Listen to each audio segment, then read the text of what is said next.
You ask Tiger to calculate. This deals with linear inequalities with one unknown. The final result is 2 over 3 times x, smaller than 13 over 4 smaller than 31 over 4. Let's solve it step by step. Group all constants on the right side of the inequality. Subtract 3 over 4 from both sides.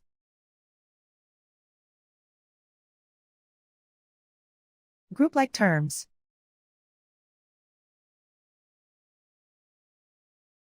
Combine the fractions.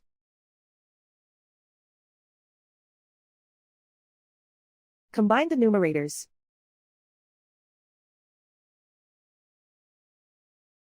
Reduce the zero numerator.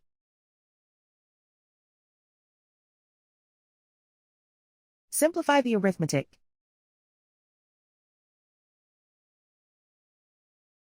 Convert the integer into a fraction.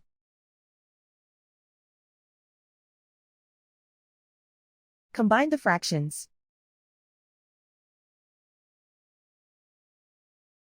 Combine the numerators.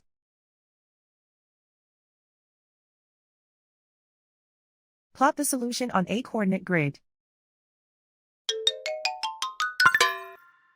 And so the final result is 2 over 3 times x, smaller than 13 over 4 smaller than 31 over 4.